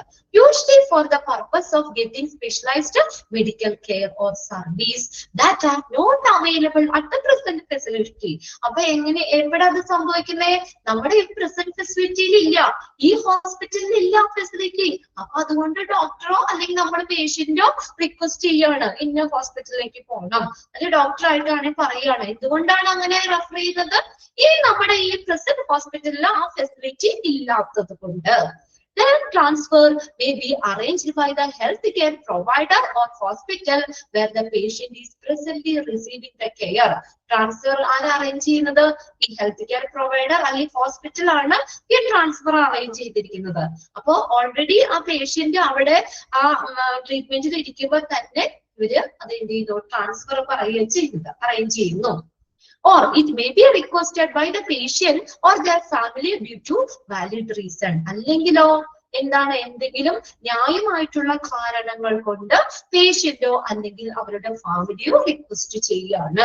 ഇപ്പൊ നമ്മുടെ ആരെങ്കിലും റിലേറ്റീവ്സ് ആരെങ്കിലും പിന്നെ ഹോസ്പിറ്റലിൽ വല്ല ഡോക്ടറാണോ അല്ലെങ്കിൽ നമ്മുടെ അങ്ങനെ എന്തെങ്കിലും അവരുണ്ട്, അപ്പൊ ആ ഒരു ഹോസ്പിറ്റലിലേക്ക് ഞങ്ങൾ പോകാൻ ആഗ്രഹിക്കുകയാണ് അല്ലെങ്കിൽ അങ്ങനെ എന്തെങ്കിലും പറഞ്ഞിട്ട് പേഷ്യന്റോ ഫാമിലിയോ ഒരു വാലിഡ് ആയിട്ടുള്ള കൃത്യമായിട്ടുള്ള ഒരു റീസൺ കൊണ്ട് അവര് വേണമെങ്കിൽ റിക്വസ്റ്റ് ചെയ്യാം.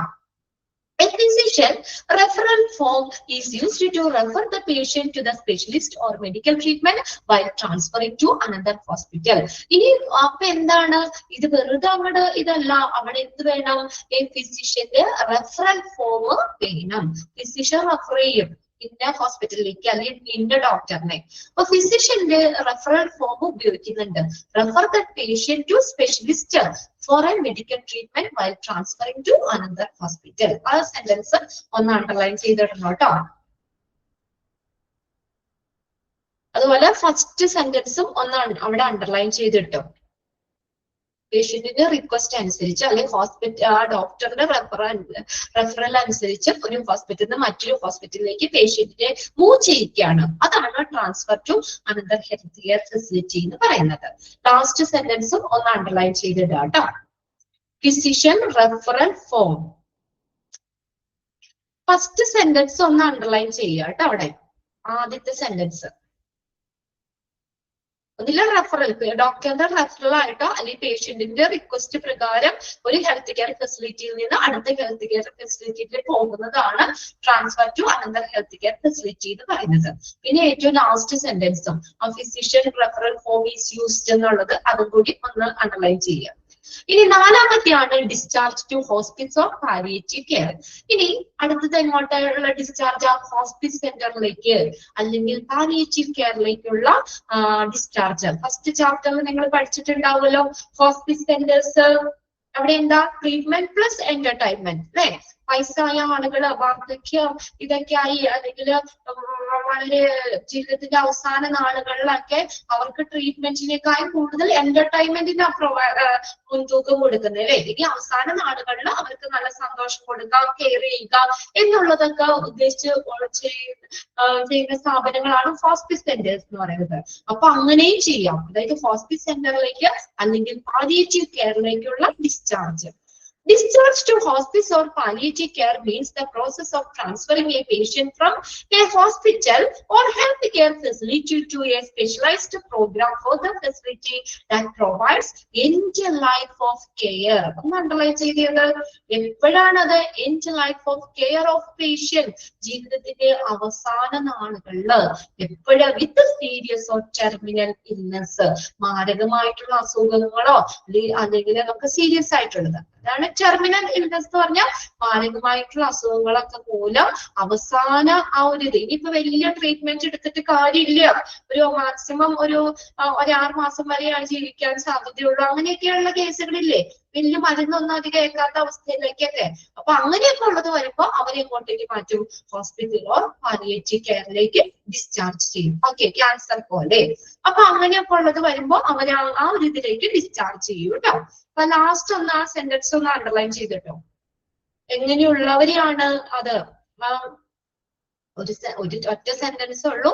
അപ്പൊ അതൊന്ന് നിങ്ങൾ നോക്കി വെക്കാം. Means the process of transferring a patient from hospital or health care facility to specialized program or facility that provide എങ്ങനെയുള്ളവരെ, end of life care of patient with serious or terminal illness, അങ്ങനെയുള്ളവരെ transfer ചെയ്യാണ്.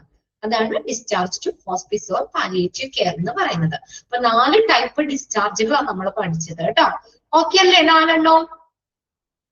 Okay, നമുക്ക് ഒരു maximum ഒരു ദിവസം 3 page വെച്ച് cover ചെയ്താലാണ് നിങ്ങൾക്ക് പറഞ്ഞ സമയത്തുള്ളിൽ പോർഷൻസ് നീങ്ങുള്ളൂ. അത് നിങ്ങൾക്ക് ടെക്സ്റ്റ് നോക്കിയാൽ തന്നെ അറിയാം. അപ്പൊ അതുകൊണ്ട് ഒരു ഇത്തിരി സ്പീഡിൽ നമ്മൾ അത് എടുത്തു പോകും കേട്ടോ. എന്നാലും നിങ്ങൾക്ക് മനസ്സിലാക്കി അണ്ടർലൈൻ ചെയ്ത് തന്നെ പോകുള്ളൂ.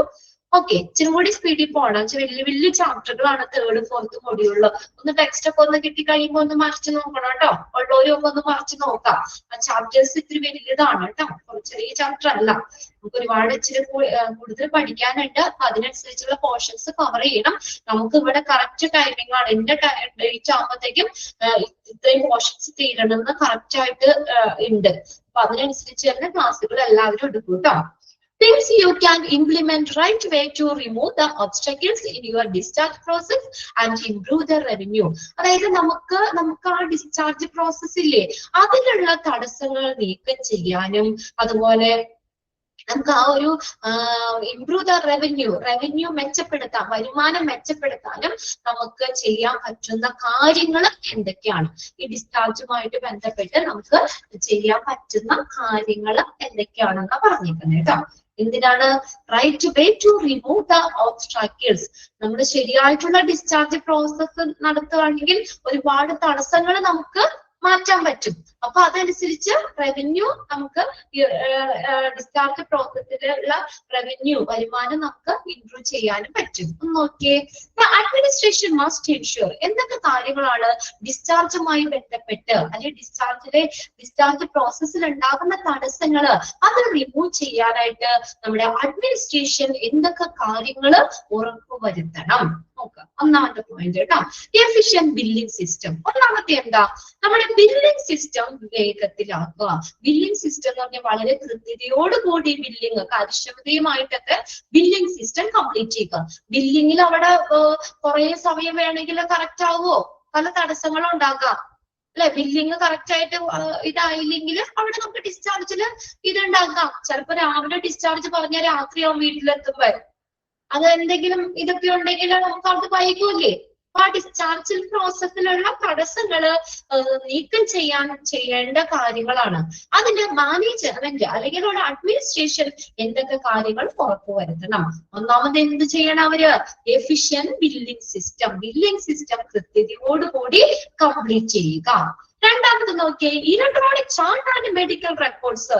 എന്ത് ചെയ്യണം? ഇലക്ട്രോണിക് ചാർട്ടുകള്, മെഡിക്കൽ റെക്കോർഡ്സ് ഇതൊക്കെ കൊണ്ടുവരിക. അതായത് നമുക്ക് കമ്പ്യൂട്ടറിലേക്കൊക്കെ ആക്കാന്ന്, കുറച്ചും കൂടി ഒരു ഡിജിറ്റൽ രീതിയിലേക്ക് ആക്കാം. ഡിജിറ്റൽ റെക്കോർഡുകളൊക്കെ കൃത്യമായിട്ട് സൂക്ഷിക്കാം. അപ്പൊ നമുക്ക് ആ പണി കുറയ്ക്കാൻ പറ്റൂലേ. പിന്നെ ആ ഡിസ്ചാർജ് പ്രോസസ്സ് കുറച്ചും കൂടി ഫാസ്റ്റ് ആവുകയും ചെയ്യും. ഇലക്ട്രോണിക് ചാർട്ടുകളും മെഡിക്കൽ റെക്കോർഡ്സുകളും കൃത്യമായിട്ട് പരിപാലിക്കുക. അടുത്ത നോക്കിയേ, ഡിസ്ചാർജ് പ്ലാനിങ് ഡ്യൂറിങ് അഡ്മിഷൻ. കണ്ടോ, ഇനി എപ്പോ ഡിസ്ചാർജ് ആസൂത്രണം ചെയ്യണം? During the admission. നമ്മൾ അഡ്മിഷൻ ആകുമ്പോ മുതൽ ഡിസ്ചാർജ് കാര്യങ്ങൾ ആസൂത്രണം ചെയ്യണം, മുൻകൂട്ടി ആസൂത്രണം ചെയ്യണം. അല്ലാതെ ഡിസ്ചാർജ് ഡോക്ടർ വന്ന് പറഞ്ഞ് അവസാന ആ സെക്കൻഡിലല്ല എല്ലാം ചെയ്യണേ. നമ്മൾ അഡ്മിഷൻ ആകുമ്പോഴേ മുതൽ ഡിസ്ചാർജ് ആസൂത്രണം ചെയ്യണം. ഇനി അടുത്ത നോക്കി, ഇംപ്രൂവ് കെയർ കോർഡിനേഷൻ. എന്ത് ചെയ്യണം? കെയർ കോർഡിനേഷൻ മെച്ചപ്പെടുത്തുക, പരിചരണ ഏകോപനം മെച്ചപ്പെടുത്തുക. അതായത് ട്രീറ്റ്മെന്റ് കാര്യങ്ങളില് വിവിധ വിഭാഗങ്ങൾ, പല ഡിപ്പാർട്ട്മെന്റുകൾ തമ്മിലുള്ള ഏകോപനം മെച്ചപ്പെടുത്തുക. Improve care coordination. ഇപ്പൊ ഓരോ സെക്ഷനുകളും കംപ്ലീറ്റ് ചെയ്ത് കറക്റ്റ് ചെയ്ത് വരണ്ടേ. ഫാർമസി, അതിൽ ബില്ലിന്റെ കാര്യങ്ങള്, ലാബില്, അങ്ങനെയുള്ള ഓരോ സെക്ഷൻസും അവിടെ എല്ലാവരുടെയും ഒരു എന്താണ് ഏകോപനം, കോർഡിനേഷൻ അത് മെച്ചപ്പെടുത്തുക. Better bed management. പിന്നെ അടുത്ത് ബെഡ് മാനേജ്മെന്റ് കുറച്ചുകൂടി ബെറ്റർ ആക്കുക. Ensure discharge medication reaches the ward ASAP. ഒന്ന് അവിടെ നോട്ട് ചെയ്തോ. ASAP എന്ന് പറഞ്ഞാൽ as soon as possible, എത്രയും പെട്ടെന്ന്. as soon as possible. Text ഇല്ലാത്തവര് ടെക്സ്റ്റ് ഉള്ളവര് എഴുതിക്കോ, ടെക്സ്റ്റ് ഇല്ലാത്തവര് ഒന്ന് എഴുതി വെക്കണം അവിടെ. ASAP, as soon as possible. Discharge medication, discharge മരുന്നുകൾ എന്ത് ചെയ്യണം? വാർഡിലേക്ക് പെട്ടെന്ന് തന്നെ എത്തിക്കണം. as soon as possible. Okay, clear ആയില്ലേ? 6 പോയിന്റ്സ് അഡ്മിനിസ്ട്രേഷൻ ഉറപ്പുവരുത്തേണ്ട കാര്യങ്ങളാണ്. ഒന്ന് വായിച്ചു നോക്കി.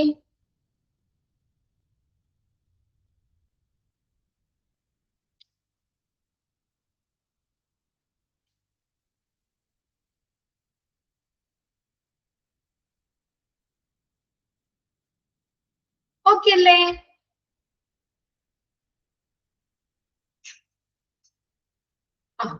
ഇത് ഈ സ്ക്രീനിന്റെ ബാക്കിലാണ് തമ്പ് കിടക്കണേ, അതുകൊണ്ടാണ്. ഓക്കെ, അടുത്ത നോക്കിയേ, policy and procedure on discharge.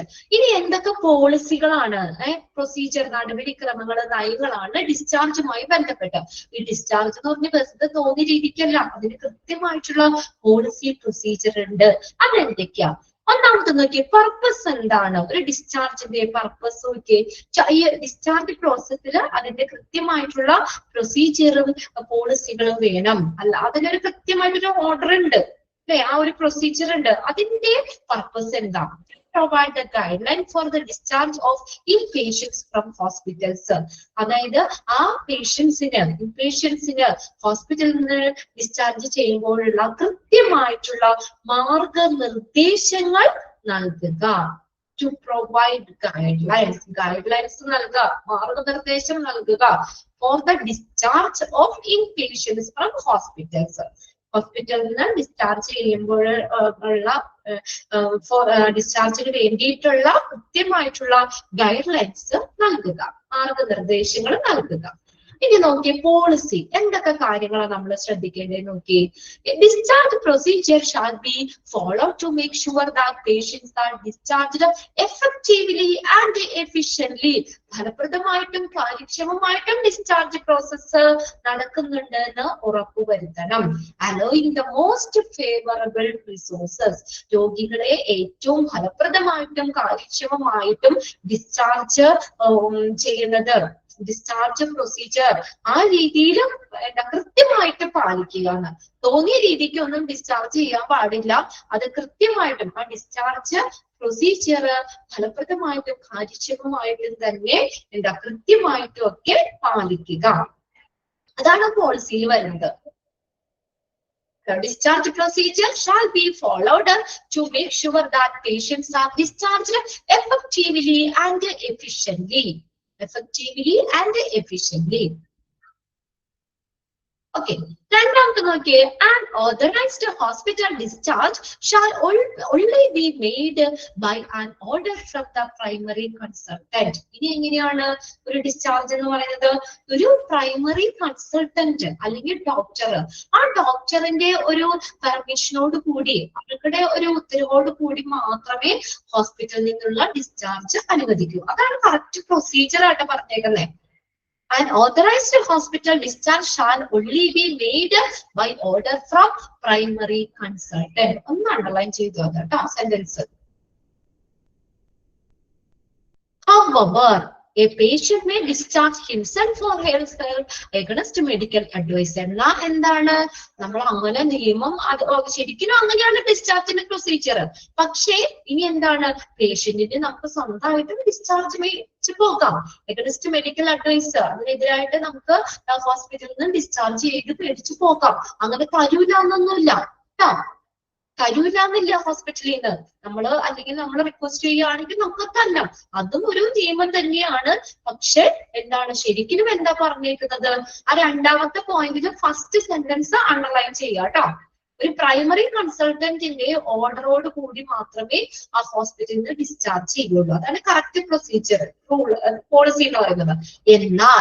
എന്നാൽ നമുക്ക് പേഷ്യന്റിന് സ്വന്തമായിട്ട് നമുക്ക് മെഡിക്കൽ അഡ്വൈസിന് എതിരായിട്ടും ഡിസ്ചാർജ് മേടിക്കാം. അത് വിട്ടു അങ്ങനെ മേടിച്ച് പോകാനുള്ള അവകാശമുണ്ട്. രണ്ടും പറയണ്ട കേട്ടോ.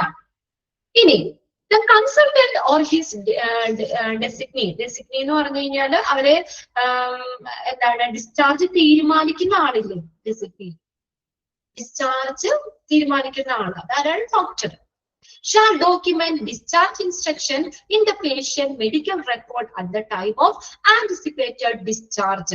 അതായത് anticipated എന്ന് പറഞ്ഞാൽ പ്രതീക്ഷിക്കുക. അതായത് ആ ഡിസ്ചാർജ് നമ്മൾ ഇതാക്കില്ലേ, അപ്പൊ തന്നെ പേഷ്യന്റിനെ ആ ഡിസ്ചാർജ് ചെയ്യുന്ന സമയത്ത് ഈ കൺസൾട്ടന്റ് അല്ലെങ്കിൽ അദ്ദേഹം ചുമതലപ്പെടുത്തിയിട്ടുള്ള ആളോ അവരുടെ കീഴിൽ വരുന്ന അദ്ദേഹം ചുമതലപ്പെടുത്തിയിട്ടുള്ള ആളോ ഡിസ്ചാർജിന്റെ ആ ഇൻസ്ട്രക്ഷൻസ്, നിർദ്ദേശങ്ങൾ എന്ത് ചെയ്യണം, പേഷ്യന്റിന്റെ മെഡിക്കൽ റെക്കോർഡിൽ കൃത്യമായിട്ട് രേഖപ്പെടുത്തണം. അതൊരു പോളിസിയാണത്.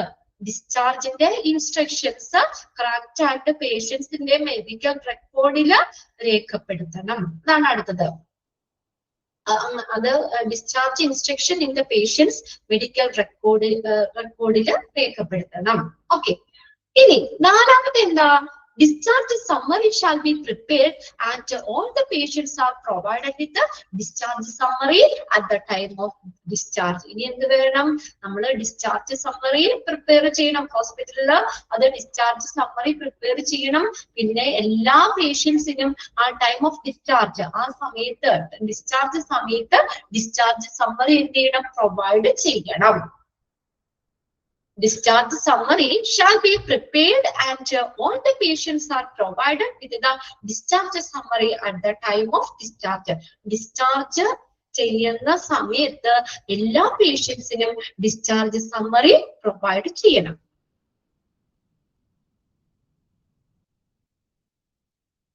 ഇനി അടുത്ത അഞ്ചാമത്തെ പോയിന്റ് നോക്കി. The ward sister shall be a responsible person to ensure compliances പാലിക്കുക. Compliances എന്ന് പറഞ്ഞാൽ പാലിക്കുക. With this policy like a billing duration to finish a discharge process. ആ ഡിസ്ചാർജ് പ്രോസസ് പൂർത്തിയാക്കാൻ എടുക്കുന്ന സമയം, പിന്നെ ബില്ലിങ്, അതൊക്കെ കൃത്യമായിട്ട് നടക്കുന്നുണ്ട് എന്ന് ഉറപ്പുവരുത്തേണ്ട ഉത്തരവാദിത്തം ആർക്കാണ്? വാർഡ് സിസ്റ്ററിനാണ്. ആ പോയിന്റ് അണ്ടർലൈൻ ചെയ്യണം. അഞ്ചാമത്തെ പോയിന്റ് കേട്ടാ. The ward sister shall be a responsible person. അങ്ങനെ തന്നെ ചോദിച്ചിട്ടുണ്ട് കേട്ടോ. ആർക്കാണ് അതിന്റെ ഉത്തരവാദിത്തം? ഡിസ്ചാർജ് പോളിസിയിൽ ബില്ലിങ്, പിന്നെ ഡിസ്ചാർജ് പ്രോസസ്സ് ഫിനിഷ് ചെയ്യേണ്ട സമയം, ഇതൊക്കെ അത് കൃത്യമായിട്ട് നടക്കുന്നുണ്ട് എന്ന് ഉറപ്പുവരുത്തേണ്ടത് ഈ വാർഡ് സിസ്റ്റർ ആണ്. The discharge summary shall contain all patient details. ഇനി അടുത്ത എന്താ? ഒരു കറക്റ്റ് പോളിസി എന്താ? ഡിസ്ചാർജ് സമ്മറിയില് എന്താണ് പേഷ്യന്റുമായി ബന്ധപ്പെട്ടുള്ള എല്ലാ കാര്യങ്ങളും ഡീറ്റെയിൽസ് ഉണ്ടായിരിക്കണം. shall contain all patient details. പേഷ്യൻസിന്റെ എല്ലാ ഡീറ്റെയിൽസും ഡിസ്ചാർജ് സമ്മറിയിൽ ഉണ്ടായിരിക്കും. shall contain all patient details. പേഷ്യന്റിന്റെ എല്ലാ ഡീറ്റെയിൽസും ഉണ്ടായിരിക്കും. ഓക്കെ, നിങ്ങൾക്ക് അവിടെ PGയിൽ പഠിക്കാറുണ്ട് കേട്ടോ. അവിടെ നമുക്ക് ഫോമുകൾ പഠിക്കാനുണ്ട്, കൺസെന്റ് ഫോമുകൾ. അതിനകത്ത് ഡിസ്ചാർജ് സമ്മറി, ആ ഡിസ്ചാർജ് സമ്മറിയുടെ ഫോമും PGയിൽ നിങ്ങൾക്ക് അവിടെ പഠിക്കാനുണ്ട് കേട്ടോ. HAയുടെ PGയിൽ അവിടെ ഒരു ചാപ്റ്ററിൽ വരുന്നുണ്ട്. ഓക്കെ, ഏതാണ്? ആറാമത്തെ മൊഡ്യൂളില് ഫോംസ് ഉണ്ട്. ഹോസ്പിറ്റൽ ഫോംസ് എന്ന് പറഞ്ഞ ചാപ്റ്റർ ഉണ്ട്. അതിനകത്ത് പഠിക്കേണ്ട അവിടെ നമ്മൾ ആ ഡിസ്ചാർജ് സമ്മറിയും ആ ഫോം അടക്കം പഠിക്കണ്ട കേട്ടോ. കൺസെന്റ് ഫോമും ഒക്കെ നമുക്ക് പഠിക്കാനുണ്ട് അവിടെ. ഇനി അപ്പൊ ഡിസ്ചാർജ് സമ്മറിയിൽ എന്തുണ്ടെന്നാ പറഞ്ഞേക്കണേ? പേഷ്യൻസിന്റെ എല്ലാ ഡീറ്റെയിൽസും ഉണ്ട്. ഇനി അടുത്ത നോക്കിയേ. In the case of death the discharge summary must include the cause of death. ഇനി ആ പേഷ്യന്റ് മരിക്കുകയാണെങ്കിൽ എന്താണ്? ആ ഡിസ്ചാർജ് സമ്മറിയിൽ എന്ത് ഉൾപ്പെടുത്തണം? കോസ് ഓഫ് ഡെത്ത്, മരണത്തിന്റെ കാരണം എന്താണ്, മരണ കാരണം എന്നുള്ളതും കൂടി അതിൽ ഉൾപ്പെടുത്തണം. ഇനി എട്ടാമത്തെ പോയിന്റ് നോക്കിയേ. The nurse shall be responsible for completing the discharge checklist. Underline ചെയ്തോ? ഈ ഡിസ്ചാർജ് ചെക്ക് ലിസ്റ്റ് കംപ്ലീറ്റ് ചെയ്യാനുള്ള ഉത്തരവാദിത്തം ആർക്കാണ്? നേഴ്സിനാണ്. The nurse shall be responsible for completing the discharge checklist and explaining the discharge summary to the patient or family. എന്നിട്ട് എന്ത് ചെയ്യണം? ഈ discharge summary പേഷ്യന്റിനോ അല്ലെങ്കിൽ അവരുടെ ഫാമിലിക്കോ എക്സ്പ്ലെയിൻ ചെയ്യണം, വിശദീകരിക്കണം. Understanding shall be recording the document on the document on the discharge checklist by getting signed by the patient or family. എന്നിട്ട് എന്ത് ചെയ്യണം എന്നറിയോ? ആ ഡിസ്ചാർജ് സമ്മറിയിൽ പേഷ്യന്റിനെ അത് ഫാമിലിനെ കൊണ്ട് സൈൻ ചെയ്യണം. അവര് തരുന്ന കാര്യങ്ങള് ഞങ്ങൾ കൃത്യമായിട്ട് മനസ്സിലാക്കിയിട്ടുണ്ട് എന്ന് പറഞ്ഞിട്ട് ആ ഡിസ്ചാർജ് ചെക്ക് ലിസ്റ്റില് പേഷ്യന്റിനെയോ അല്ലെങ്കിൽ ഫാമിലിനെ കൊണ്ടോ സൈൻ ചെയ്യിക്കണം. ഓക്കെ, അതിനകത്ത് ആ ഫസ്റ്റ് സെന്റൻസ് ഒന്ന് നോക്കി വെച്ചോ കേട്ടോ. ആ ഡിസ്ചാർജ് ചെക്ക് ലിസ്റ്റ് കംപ്ലീറ്റ് ചെയ്യാനുള്ള ഉത്തരവാദിത്തം ആർക്കാണ്? നേഴ്സിനാണ്. പേഷ്യന്റ് അല്ലെങ്കിൽ ഫാമിലി അവിടെ അവര് പറഞ്ഞു കൊടുത്തിട്ട് നേഴ്സ് പറഞ്ഞ കാര്യങ്ങൾ കൃത്യമായിട്ട് മനസ്സിലാക്കി എന്ന് ഉറപ്പുവരുത്തിയിട്ട് ആ ഡിസ്ചാർജ് ചെക്ക് ലിസ്റ്റില് അവര് കൊണ്ട് സൈൻ വാങ്ങിക്കണം. ഇനി 9ാമത്തെ പോയിന്റ് നോക്കിയേ, patient who request discharge against medical advice shall explain the risk and inform the concern policy. കണ്ടോ, നമ്മൾ പറഞ്ഞില്ലേ ഇപ്പൊ, അതായത് മെഡിക്കൽ അഡ്വൈസിന് എതിരായിട്ട് ഡിസ്ചാർജ് മേടിച്ച് പോകുകയാണെങ്കിൽ, പേഷ്യന്റ് ഡിസ്ചാർജ് മേടിക്കുകയാണെങ്കിൽ എന്ത് ചെയ്യണം, ആ റിസ്ക് എന്താണ്, ഇപ്പൊ ഇങ്ങനെ പകുതി വഴിക്ക് നിങ്ങൾ ഇവിടെ ഹോസ്പിറ്റലിൽ നിന്ന് പോയി കഴിഞ്ഞാൽ അതിന്റെ ബുദ്ധിമുട്ടുകൾ എന്തൊക്കെയാണ്, അതിന്റെ റിസ്ക് എന്താണെന്നുള്ളതും, പിന്നെ അതുപോലെ തന്നെ എന്ത് ചെയ്യണം, അവരുടെ ആ കൺസെന്റ്, അവരുടെ സമ്മതം, ഇൻഫോംഡ് കൺസെന്റ് പോളിസി, ഇപ്പൊ നമ്മൾ ആ ലെറ്ററിൽ സൈൻ ചെയ്യുന്ന ആരും പറഞ്ഞില്ലേ, അപ്പൊ അതും എന്ത് ചെയ്യണം, അവരെ കൊണ്ട് ചെയ്യിക്കണം. ഓക്കെ, റിസ്കുകളും അതിന്റെ ഇൻഫോംഡ് കൺസെന്റ് പോളിസി അനുസരിച്ച് അവരെ എന്ത് ചെയ്യണം, ആ സമ്മതപത്രം അത് സൈൻ ചെയ്ത് മേടിക്കുകയും ചെയ്യണം.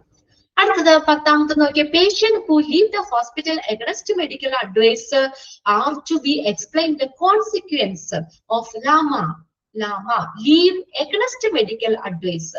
അതൊന്ന് നോട്ട് ചെയ്തോട്ടോ, അതും എക്സാമിന് ചോദിച്ചിട്ടുണ്ട്. എക്സ്പാൻഡ് ലാമ എന്ന് പറഞ്ഞാൽ ലീവ് ലീവ് എഗൈൻസ്റ്റ് AGANIST എതിരായിട്ട് medical advice, leave against medical advice.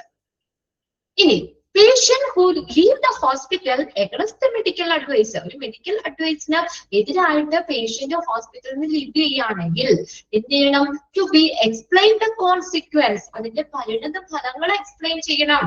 and LAMA and signature to be obtained in LAMA from the inpatient record.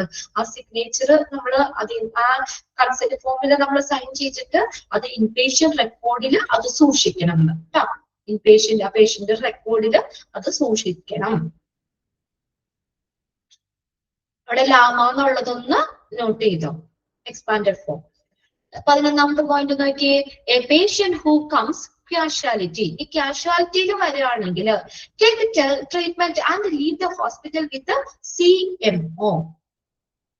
CMO consent as OP consultation are given prescription based on patient's conditions. ആരാണ് CMO എന്ന് പറഞ്ഞാൽ? Chief medical officer ആണ് CM, chief medical officer. അതായത് കാഷ്വാലിറ്റിയിൽ വരുന്ന patients ഇല്ലേ, അതായത് എന്താ, emergency ആയിട്ടൊക്കെയല്ലേ നമ്മൾ പെട്ടെന്ന് കാഷ്വാലിറ്റിയിൽ കാണിക്കുന്നത്. ഈ കാഷ്വാലിറ്റിയിൽ വരുന്ന പേഷ്യൻസ്, എമർജൻസി എന്നല്ല, കാഷ്വാലിറ്റിയിലേക്ക് വരുന്ന പേഷ്യൻസ് അവരുടെ ഹെൽത്ത് കണ്ടീഷൻ, അതാ പറഞ്ഞ എമർജൻസി ആണെങ്കിലോ അവർക്കുടെ ഹെൽത്ത് കണ്ടീഷൻ അനുസരിച്ചിട്ട് കേട്ടോ. അല്ലാതെ നമ്മളിപ്പോ ഹോസ്പിറ്റലിൽ OP ടൈം കഴിഞ്ഞാൽ നമുക്ക് നേരെ കാഷ്വാലിറ്റിയിലല്ലേ നമ്മൾ ചെല്ലുന്നത്. അപ്പൊ ആ കാഷ്വാലിറ്റിയിൽ ചെല്ലുന്ന പേഷ്യൻസ്, അതെ leave against medical advice, AMA എന്ന് പറഞ്ഞാൽ എഗൈൻസ്റ്റ് മെഡിക്കൽ അഡ്വൈസ് എന്നാട്ടോ. അത് കുറച്ചും കൂടി ഇതായിട്ട് പറഞ്ഞു എന്നുള്ളു അവിടെ. AMA എന്ന് പറഞ്ഞാൽ എഗൈൻസ്റ്റ് മെഡിക്കൽ അഡ്വൈസിന് എതിരായിട്ട്. ലാമ എന്ന് പറഞ്ഞാൽ ലീവ് എഗൈൻസ്റ്റ് മെഡിക്കൽ അഡ്വൈസിന് എതിരായിട്ട് ലീവ് ചെയ്യുന്നു, അത്രേ ഉള്ളൂ, സെയിം തന്നെയാണ്. ഇനി അപ്പൊ ഈ നമ്മുടെ കാഷ്വാലിറ്റിയിൽ വരുന്ന പേഷ്യൻസ് അവരുടെ ഹെൽത്ത് കണ്ടീഷൻസ് അനുസരിച്ചിട്ട് ഈ CMOയുടെ അനുമതി മേടിച്ച്, CMO ചീഫ് മെഡിക്കൽ ഓഫീസർ, ഈ CMOയുടെ അനുമതി മേടിച്ച് OP കൺസൾട്ടേഷനായി കണ്ട് ട്രീറ്റ്മെന്റ് മേടിച്ചിട്ട് എന്ത് ചെയ്യാം, അവർക്ക് മടങ്ങി പോകാവുന്നതാണ്. അതും ആ ഒരു പോളിസിയിൽ വരുന്ന, എന്താ പറഞ്ഞേക്കുന്നത്, കാഷ്വാലിറ്റിയിൽ വരുന്ന പേഷ്യൻസ് അവരുടെ ഹെൽത്ത് കണ്ടീഷൻ അനുസരിച്ചിട്ട് ഈ CMOയുടെ പെർമിഷൻ മേടിച്ച്, CMOയുടെ അനുമതിയോടുകൂടി OP കൺസൾട്ടേഷൻ ആയി കണ്ട് എന്താണ് ട്രീറ്റ്മെന്റ് മേടിച്ചിട്ട് ട്രീറ്റ്മെന്റ് കൊടുത്ത് അവർക്ക് മടങ്ങി പോകാവുന്നതാണ്. അവിടെ CMO എന്നുള്ളതൊന്ന് നോട്ട് ചെയ്തു കേട്ടോ. Then last point നോക്കിയേ, the hospital administration must make sure that every hospital has an organized discharge planning. എല്ലാ ഹോസ്പിറ്റലിൽ നിന്നുണ്ട് ഒരു കൃത്യമായിട്ടുള്ള സംഘടിതമായിട്ടുള്ള ഡിസ്ചാർജ് പ്ലാനിങ് ഉണ്ട് എന്ന് ഹോസ്പിറ്റൽ അഡ്മിനിസ്ട്രേഷൻ ഉറപ്പുവരുത്തണം. And that can increase patient satisfaction. എന്താണ് അപ്പൊ എന്താണ് ഒരു നല്ലൊരു കൃത്യമായിട്ടുള്ള ഓർഗനൈസ്ഡ് ആയിട്ടുള്ള ഒരു ഡിസ്ചാർജ് പ്ലാനിങ് ഉണ്ടെങ്കിൽ ഹോസ്പിറ്റലിലെ പേഷ്യൻസ് സാറ്റിസ്ഫൈഡ് അല്ലേ? അല്ലെ? സമുദ്രത്തിലാണ് പേഷ്യൻസിന്റെ സംതൃപ്തി വർദ്ധിപ്പിക്കാനായിട്ട് സഹായിക്കുന്നു. 12 പോയിന്റ്സ് ആയിട്ടാണ് അവിടെ കൊടുത്തേക്കുന്നത്. നിങ്ങൾ ഇന്ന് തന്നെ ടെസ്റ്റ് ഉള്ളവര് ഇന്ന് തന്നെ ഒന്ന് വായിച്ചു വെക്കുക. പോളിസി ആൻഡ് പ്രൊസീജിയർ അത് ജസ്റ്റ് നാളെ നമുക്കുണ്ടല്ലോ. അപ്പൊ ജസ്റ്റ് നമുക്ക് നാളെ പെട്ടെന്ന് ഒന്ന് നോക്കാം കേട്ടോ. ഞാനത് കംപ്ലീറ്റ് ചെയ്തു എന്നുള്ളൂ. നാളെ നമുക്ക് ഓരോ പോയിന്റ്സും പെട്ടെന്ന് ഒന്ന് പറഞ്ഞു നോക്കാം. ഓക്കെ ഓക്കെ, ടെക്സ്റ്റ് ഇല്ലാലോ നിങ്ങളുടെ കയ്യില്. അപ്പൊ നാളെ ഒന്ന് പെട്ടെന്ന് നമുക്ക് പറഞ്ഞിട്ട് ഇത് തുടങ്ങാം കേട്ടോ. Okay, thank you. നമുക്ക് നെക്സ്റ്റ് ക്ലാസ്സിൽ കാണാം കേട്ടോ. ഓക്കെ.